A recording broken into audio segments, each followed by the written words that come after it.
Unit 5, Exercise 3.2. My Gap Year. One morning a few summers ago, my best friend and I were lying on the sofas in our university house, still drunk from the night before, and with good reason. We'd received our degree results the previous afternoon and had thankfully both done very well. I can't remember who first suggested it. I can't remember much about that morning, but we soon found ourselves in the student travel shop on campus. Before we knew what was happening, we'd bought round-the-world tickets and committed to a 7-month adventure. Until that point, my whole adult life had been determined by choices I made as a 14-year-old schoolboy. I chose my GCSEs, which heavily influenced the subject I picked for my A-levels, which in turn heavily influenced the subject I picked for my degree.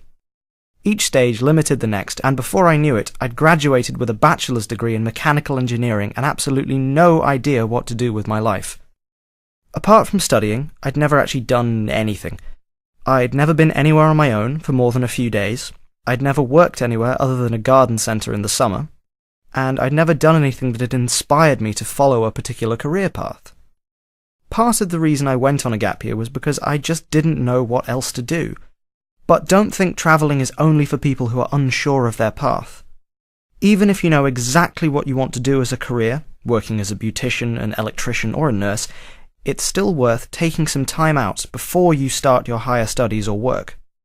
The longer you settle on the hamster wheel of your chosen path, the harder it is to go on a gap year, because you won't want to risk getting left behind when things start getting serious.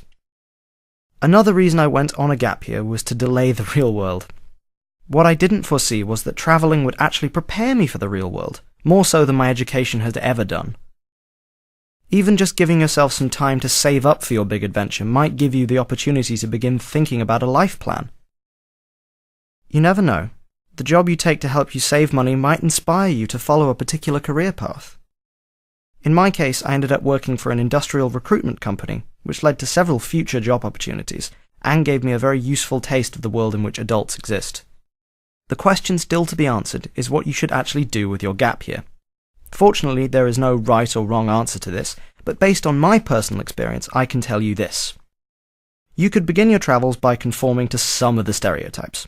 Spend time working and travelling in Australia or New Zealand, and get your first taste of Asia by travelling around places like Thailand and Cambodia, just like everyone else. You'll become comfortable with new experiences, new people and new challenges, with lots of other backpackers in the same situation as you. Once you've experienced the well-trodden path, you can begin pushing yourself a bit more. Go trekking in Nepal, volunteer in Peru, couch surf around India. Take on these new challenges and you'll be rewarded with extraordinary experiences and a real sense of achievement, which not all backpackers have. During your gap year, you'll grow as a person and prepare yourself for the challenges of the real world. Maybe you'll even realise what you want to do with your life. For me, a gap year didn't solve any of life's great mysteries, or even give me a life plan to follow, but it did open my eyes to the world, and 5 years later, travelling for me is the real world.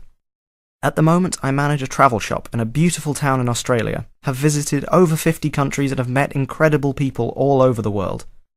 My only regret is that I took a gap year after university, and not before.